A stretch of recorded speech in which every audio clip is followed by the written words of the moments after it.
नमस्कार, मैं महेंद्र कुमार। आज हम बात करेंगे सामाजिक विज्ञान की, आपकी 7वीं क्लास की। जो 7वीं क्लास है उसका जो चैप्टर है दिल्ली के सुल्तान, इसके ऊपर हम बात करेंगे। इससे पहले हमने एक वीडियो बनाया था दिल्ली के सुल्तानों के ऊपर, उसकी कालखंड अवधि और राजाओं सुल्तानों के बारे में हमने आपको बताया था, उनके कार्यों के बारे में बताया था। अब बहुत सारे ऐसे प्रमुख सुल्तान रहे हैं जिन्होंने बहुत सारे काम किए, तो उनके ऊपर हम बात करेंगे इस वीडियो में। तो चलिए इस वीडियो को स्टार्ट करते हैं।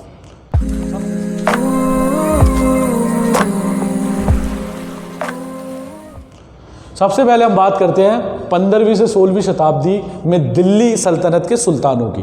तो उनमें प्रमुख आते हैं तुगलक वंश, और उसके बाद दिल्ली लोधी, सैयद और सूरी वंश ने शासन किया।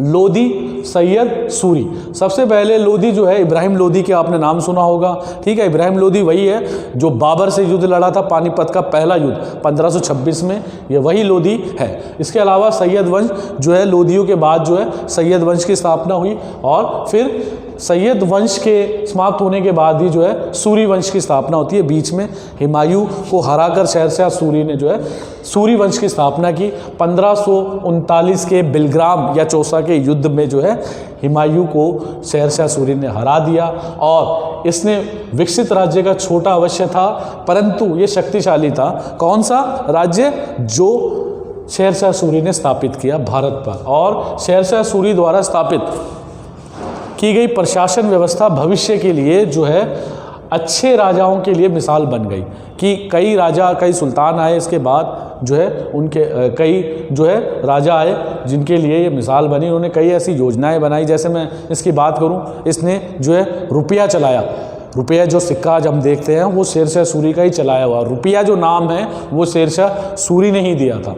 तो ऐसे कई ऐसे काम हैं प्रशासनिक रूप से जो शेरशाह सूरी ने करे थे। इसके अलावा हम बात करते हैं बंगाल, जौनपुर, मालवा, गुजरात, राजस्थान, दक्षिणी भारत के अनेक राज्य और अफगान शासक जो है दिल्ली सल्तनत के अंतिम वर्षों में अस्तित्व में आने लगे।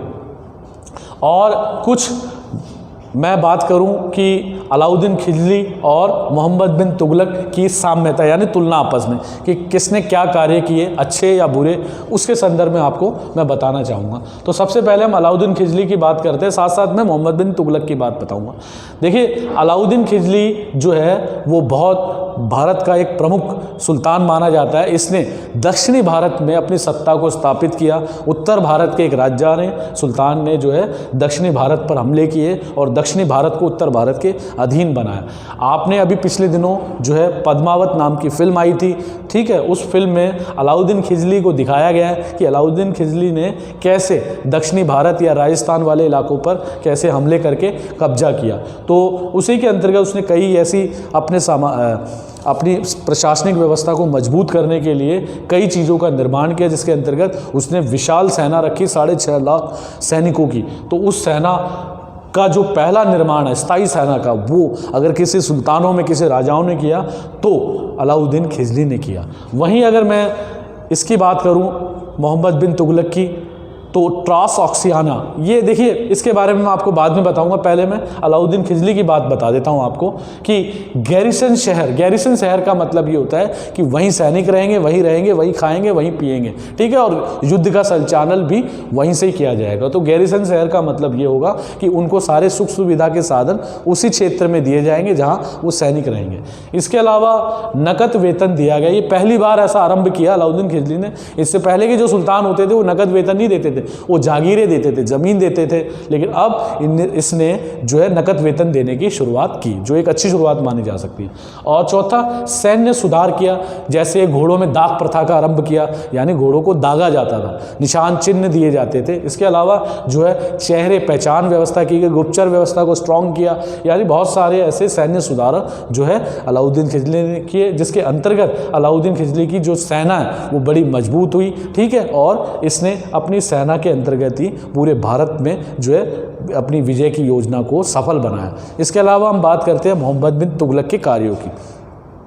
देखिए मोहम्मद बिन तुगलक जो है वो एक बड़ा प्रसिद्ध सुल्तान रहा है और ये पढ़ा लिखा मूर्ख भी कहलाता है। पढ़ा लिखा समझदार था, इसकी जो योजनाएं थी वो भविष्य के लिए थी और इसकी योजनाओं के अंतर्गत ही इसने सबसे पहली योजना ट्रांसऑक्सियाना पर बड़े हमले की योजना बनाई जो असफल रही, क्योंकि उस समय की परिस्थितियां जो थी वो भारत की भौगोलिक जो परिस्थितियां थी वो बड़ी खिलाफ थी। इसने हमले जो किए ट्रांसऑक्सियाना पे वो ठंड के दिनों में किया और ठंड के दिनों में रसद की कमी हुई, इस वजह से ये जो है युद्ध असफल हो गया। इसके अलावा राजधानी का स्थानांतरण करवाया इसने, यानी जो राजधानी है वो मध्य भारत की ओर इसने जो है करी, लेकिन इस आने और जाने में लाख हजारों लोग मारे गए, कई लोगों को परेशानियां हुई और ये भी जो है असफल रही।